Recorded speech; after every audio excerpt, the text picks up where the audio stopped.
You're listening to the Rainmaking Podcast,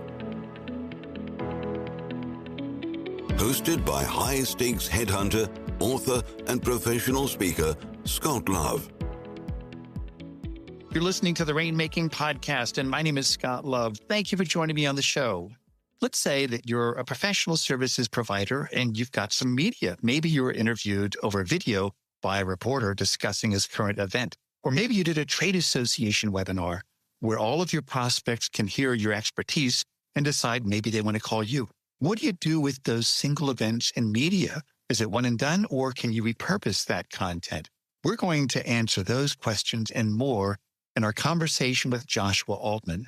Our topic title today is Repurposing Content. Let me tell you about Joshua. He is an experienced storyteller, strategist, and creative force with more than 2 decades of experience shaping how people see, hear, and connect with big ideas. Today, he leads Beltway Media, a bold DC-based communications firm that helps brands and organizations cut through the noise. Make sure you connect with Joshua. We've put all of his contact info on the show notes of this podcast, so connect with him and learn more about how he can help your organization. And I think you're going to get some really good ideas, real tactical ideas in our conversation today. This podcast is sponsored by SurePoint Legal Insights, formerly known as Leopard Solutions, turning legal intelligence into opportunity, and also by the Rainmaking magazine. Don't lose business to the competition. Read this publication and keep business development top of mind. Visit therainmakingmagazine.com today to chart your course to greater rainmaking success. Thanks for listening, and I hope you get some great ideas from my conversation with Joshua today. Hey, this is Scott Love with the Rainmaking Podcast, and our special guest today is Joshua Altman, and we're talking about repurposing content. Joshua, thanks for joining me on the show. My pleasure. Thank you for having me. Yeah, this is great. Thank you so much. And I'm excited about hearing what you have to say, because you're in this world of media, of dealing with professionals and helping them build their brands and things like that. And let me ask you this. Where do you think most people go wrong in not repurposing content? I think it's that they don't really repurpose. A lot of people think, I'm writing this thing, I'm doing a video, it has to be original every time. I can't repeat topics. I can't repeat ideas. Repeat stuff. It's great. If someone notices, that means they're paying attention and they're engaging with your content. So you there's could build nothing wrong about repeating. Yeah, you could build a whole strategy on this, right? Absolutely. And that's what we do with people is we start with one idea. So let's say, it's, the best cities for a law firm, where they're going to make your hubs. Well, then that's, one post is kind of the intro. You have 5 cities listed. That's 5 more posts right there. You could scale that way. When you start with a content calendar, you could use Excel. Airtable kind of has actually a built-in content calendar template that you can use. Then you can really start seeing very easily when you're planning this. Okay, so we have our post with our 5 cities. Then we have each city has a post about, why we think this is a great hub. And then once you start writing why each one is a great hub, you get 3, bullet points out of that, 3 sections. Well, then each one of those can become a new post. So every time you're really building on what you have. Then you can actually do this in the other direction.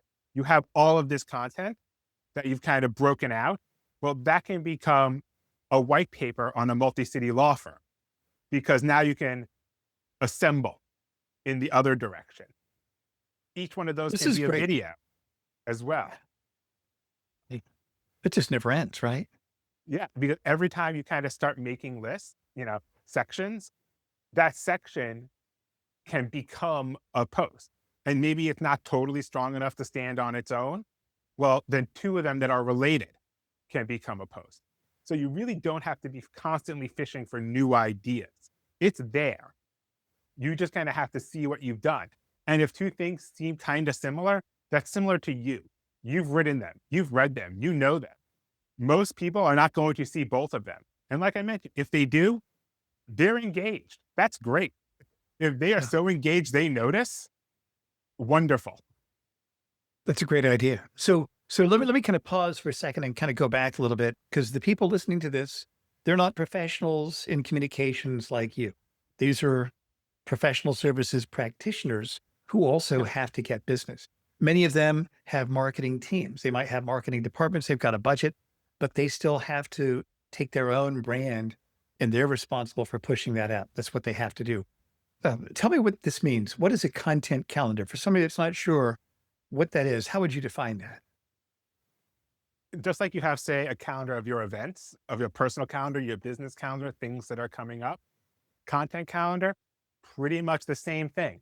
It's a list, and it could really be as simple as a list of what you're planning and its current status. So it could be that you have, you're in financial services.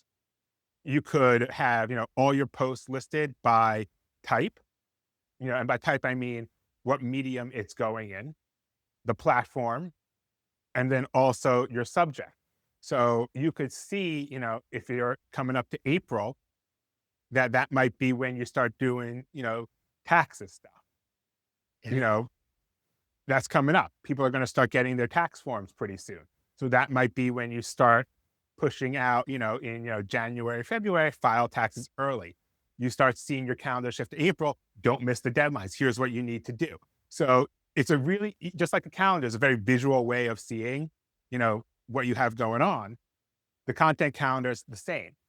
Also helps you keep track of its current status. So it's an idea, you have a draft, who it's assigned to, and you could really start planning these out a year or more in advance. Obviously, within the month, it gets more specific. Within the quarter, a little less. Within 6 months, you're getting a little more vague. But if you have a conference every year or every 2 years is a conference, well, just put it on there and you can start planning working back. It might not be, we're writing about this a year out, but it's there. And it's one of kind of your, core things that's on your calendar, just like it's on your personal calendar or business calendar. So you could be, let's just say, an intellectual property attorney, Yeah. and you're attending the Intellectual Property Law Association annual conference in Fort Lauderdale in the spring of next year. You Yeah. could probably interview some of your clients that are going to be on panels where you already know, I saw that you're going to be on a panel. I actually write a post on this. I'd like to interview you for that. Then you get to know them better. And then, you might have one each month, and then you're actually at the conference and then you do research on a certain topic. You write a report, and then you could have other people that you've met at the conference, interview them. And then from each of those, take like a video from that, right? Am I on the right path here, Joshua? That's exactly. And you're talking even with the repurposing, because that video, you can transcribe it, you can embed it on your blog. That's great. It can go in your newsletter in one form. It goes on LinkedIn in another. So that's now 4 different pieces minimum that you've got it off of one 30-second. Let me hold up my phone and record. I always say, if you're going to do those little phone interviews, get a better microphone, get a little light. Yeah, I was a news producer doing video. That's where I started my career. And light and sound are 2 things that really get overlooked. And you got to know, people need to be able to see it. People need to be able to hear it. And even if all you're planning on doing is transcribing it later, you need to be able to hear it. So that's great too. Just have a little bit of an external microphone. And the software's gotten better now that, you can, tell it, I want to use the microphone that's only what's in frame. But having that little external that's really helping you out makes it much better for you and your audience. Yeah, indeed it does. So let's kind of go over like a listing of all the different media uh, that we can use. Number one, there's a white paper, right? Yeah. And how would you define that? Is that the same thing as a special report? How would you define that? Something a little longer form. It's not totally done.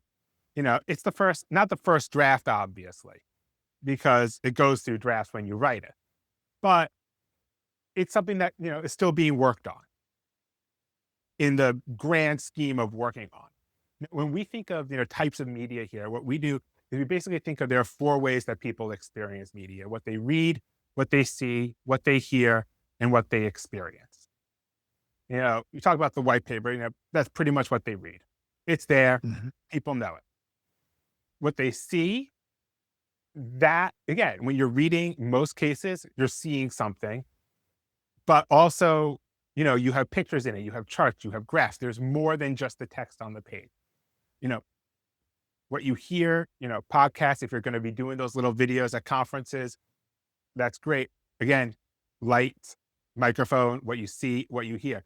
And the last one is what you experience. And people kind of think of this as experiential events, conferences, things you actually experience.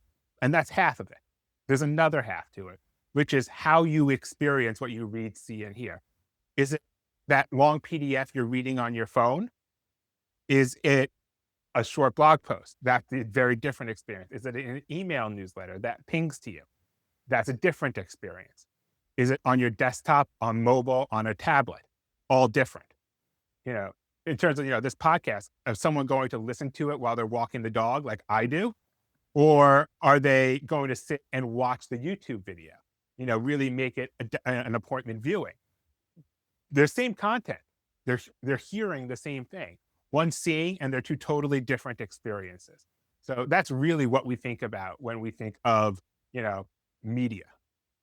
Right. So give me an example of what one of your clients has done. You don't have to mention the name of the client, of course, but what were some things, some specific projects you worked with them on where they were able to do the work once, in terms of creating content and repopulate that in different avenues? Yeah. So one thing that, I really believe in is everything you do should be useful. An advertisement for advertisement's sake probably won't get you the same result as an ad that's useful. So we made these, for a managed service provider. What they do is, they go into offices, they do a lot virtually. They have, corporate IT help desks for, a number of companies that they support. And they get a lot of people asking, how do I connect to the conference room AV system to show my presentation? How do I troubleshoot that the printer doesn't work? Pretty, day-to-day office things that we all deal with. Well, we made these, help cards that they basically just put in every single room. And they support other companies as well, including co-working spaces. So not everyone is a direct client of theirs. Some are people who are in the co-working space as members, some just for the day. So it served also to get those day people to know about this company who they, never heard of before, because they're just in this co-working space for the day. And we took each of those, put them online as well, made them their own blog posts. They became email newsletters and social media posts as well. So what was really designed to be a very specific problem solver, we have a lot of people calling to hook up to the, the video conference presentation system, and taking away from, what they were doing to support clients, that couldn't be resolved by just, reading the instruction that was put right there in front of them, because that made longer wait times for their help desk. That made people sit on hold and get frustrated. And other time sensitive things maybe weren't getting resolved as quickly. So this solved a lot of problems on a lot of ends for a lot of people. That's great. And so let me start with the white paper. If somebody's doing a white paper and they haven't done one before, or they're just not sure how to structure it, or what are some tips you can give someone that's looking to write a white paper? Don't start with the white paper. Start with your emails. This is where the repurposing can really help. Because if you've been doing all those other things, your content is not necessarily written, but outlined. Your big themes. So if you're, again, talk about, doing a multi-city, mid-sized law firm, and, that's what, you write about, you've got a lot of that written already. Yeah. Or at least outlined, that you can use that structure for your white paper, and you don't have to start over. One of the hardest things with content creation is staring at a blank page. We've all done it, no matter what industry you're in. If you're in law, you're in finance, you're in healthcare, that blank page can be the hardest thing. This way, you don't have to do that with that white paper. You have something that you can, again, maybe it's not exactly what you want to say, but it's that outline. And it's a lot easier to cross something off and say, well, maybe listing cities isn't the best here, but we can instead tell our story as, cases, that, are publicized, obviously. So, because you can't obviously violate that confidentiality, but things that have been in the news, that have been reported on, that are, maybe done, already. Right. Right. You could tell this story to something people understand, like cases. And that might be a better way than just listing cities. But it's a lot easier to say, cross off city list, insert new idea, than to stare at the blank paper and say, what do I come up with here? Yeah. I like that idea. And what, as you mentioned, that a lot of the white papers I read by attorneys are usually written about some other case that's going on right now. Yeah. They're not involved in it, but it's in the news. People read about that, so they want to learn about that, so they write about that. Another tip I'd heard from somebody I wanted to bounce off you and see what you think is go to the conference websites and look at what are all the breakout panels on. Yeah. And if there's 30 different breakouts in a big conference, that's like 30 different topics that you could use. What do you think about that idea? And what are some other similar ideas you've given people, I think that's Joshua? a great idea that you can use. Look at, the conferences, look at the ones you attend, look at the ones that maybe you don't attend, because, don't limit yourself, because you can't attend everything. Maybe there are conflicting dates. Maybe you got a wedding that weekend and you can't go. So look at the things that you might want to attend. And again, a content calendar helps with that, because you have the conferences kind of on your calendar. Look at the breakout sessions, but don't be tied to them. If it's, a breakout session and, it's on, new procedural rules, that might not be the most interesting thing to turn into a blog post. Important, of course, but you might be able to take that idea and make it something that's your own. So don't limit yourself to a one-to-one. Yeah. I like the way you've structured everything. What do people read? What do they see? What do they hear? What do they experience? Have you seen many professionals have success with being a guest on a podcast? Like, here's a white paper I wrote, and I'm going to reach out to this podcast host that's in the healthcare industry and see about being a guest on their podcast to discuss what I wrote. Have you seen that as a viable strategy before? It's great. I hear on your podcast talking. Yeah. I recommend podcasting to a lot of clients, both if they're looking to do a personal brand and also if it is for their business. And especially if you are a smaller, mid-sized, professional services firm, law, finance, healthcare, any of it, there isn't much of a difference, for the branding perspective. People see you. So that's who they're kind of associating with it. So looking at it as the business and the person, not always the easiest to split apart. Mm-hmm. And, definitely, use podcasts. Use, look at, are people that you need to read it? Are they listening to our podcasts? If they're not a podcast audience, if they're an audience that uses something else, then use that. But there are podcasts, as I'm sure you know, on almost every topic. I know. Yeah. Which is why I recommend podcasting to people. It's a really great way to just get stuff out. Yeah. And you can find a podcast on anything. And what about video? What's the context of video? Is it something that's posted on LinkedIn as a video? Is it YouTube? What are the different ways that professionals have used video to kind of push out some of their content? So there are a couple of different ways, and it depends on the platform. There's Instagram, there's LinkedIn, there's YouTube. There's embedding it all on your own channels, on your websites, in your emails. So there are a lot of ways. Short form video, very popular. Things like if you're on a podcast, take it, chop it into a 15-second bite, put it up, add the link. That can be a great way to get engagement. I've seen longer things. You get those whole conference panels that could just be recorded, in pretty good quality and put online for people who couldn't go. And that's a great way for engagement. Yeah. One of the first pieces of advice I got at my first internship in journalism, I asked our senior producer, how long does this piece need to be? And she said to me, however long it needs to. And I'm like, this has to be broadcast. Like we have a clock in, our broadcast.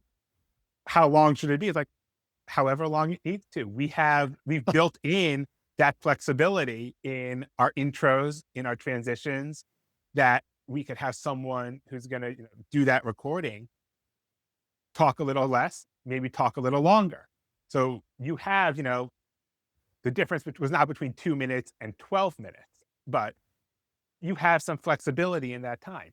So when you're making these videos, don't think of, I was told that, I shouldn't have more than a 30-second video on this platform and it must be this, and I've got to hit these things in that amount of time. That's a good guideline. Is going to be industry dependent, of course. Mm-hmm. But those guidelines are helpful. But if you're told 30 seconds and you're coming in at, 34, that's not the end of the world. Just comfortably do your 34. If you're coming in at, 17 seconds, that's fine. Tell it in 17. You don't need to fill. Right. So if somebody wants to do more of this, what are some of the pitfalls you think they should avoid? What are the common mistakes you've seen professionals fall into where they can't reach their goals in relation to what they're pushing out in terms of content? Well, in video specifically, or just content generally? Just in general. I think one of the first ones is they think everything has to be original, that they think they have to write or produce something new every single time. They don't.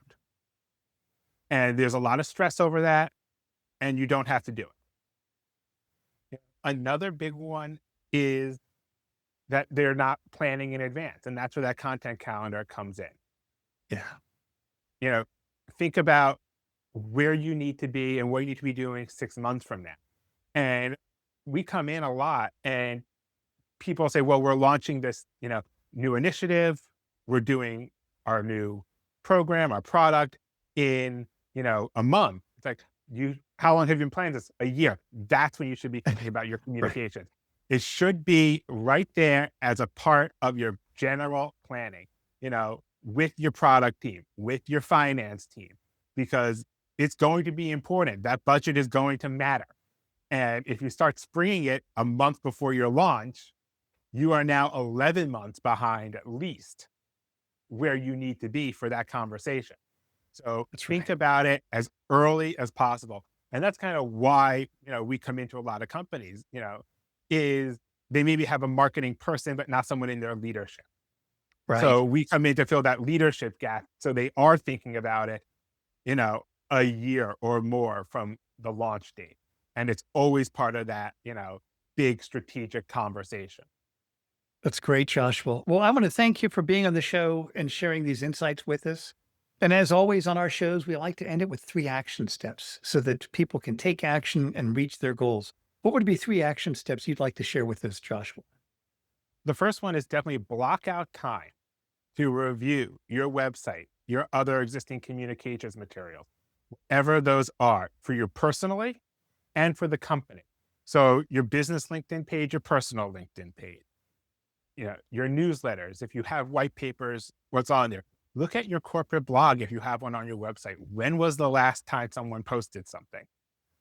Because sometimes you have it and it just kind of gets forgotten. And that's a great resource because people are going there. The next one is definitely look at a tool or a platform that you can try to avoid becoming locked into something now. When we're recording this, it's kind of in the news now that TikTok signed a new deal to be able to stay in the US. Well, you go back about a year, they were going to disappear. All right. So, and a lot of people were really panicked because they built their business around TikTok and organic growth on TikTok. And if that went away, that was going to be, disastrous for them. You saw big ads that TikTok was putting out about this. So avoid becoming locked into a specific platform. When was the last time you checked your MySpace? Platforms go away. And the next one is brainstorm with your team or with an outside consultant, if you're kind of a solo practitioner, about the 4 ways people are experiencing your information. So what do they read? What do they see? What do they hear? What do they experience? And think about very specifically about your firm, about what you do, because how they experience it for an entertainment company is going to be different from how they experience it for lawyers, for finance, for healthcare. So definitely, look at it broadly. How do people read? Okay. How are they reading specifically our content? And then when you get to experience, be sure you think about it in terms of, yes, big things that are experiential, conferences, pop-ups, but also how are they experiencing what people read, see, and hear? This is all great information, Joshua. I want to thank you for being here and sharing your wisdom. I know this is going to help a lot of people. Before we let you go, though, I want you to tell us about what are your services? What do you do? What do you have that you'd like our listeners to know about? So what we do is we are fractional chief communications officers. That means we focus on 2 big things, shape perception and building and maintaining trust. It's a slightly different role than what people are a little more familiar with, the chief brand officer and the chief marketing officer. What we do as chief communications officers, we come in, we take this integrated big picture view, read, see, hear, and experience about how your messaging impacts reputation, growth, and stakeholder confidence. It's a very hands-on, role, the communications role. We are making sure that you have consistent storytelling across your internal and external channels. That if you have a newsletter, it's consistent with your LinkedIn. And we're fractional. So we're contractual, we're part-time workers, but we are fully integrated with your team, with your company. So if you have an external agency who you use, we can help with that relationship. If you have, a marketing strategist, a social media specialist, but no one in that leadership role doing communications, we now take on that leadership role, usually away from a founder, a partner, an operations director, someone along those lines who's doing it because there's no one else. We are that new person who can help you. This is terrific, Joshua. And for everybody listening, we're going to put all of Joshua's contact information, his website, his LinkedIn link on the show notes. So go to the show notes and you'll be able to connect with Joshua today. Joshua, thanks for joining me on the show. And again, thank you for sharing all of your great wisdom with us. Thanks for having me.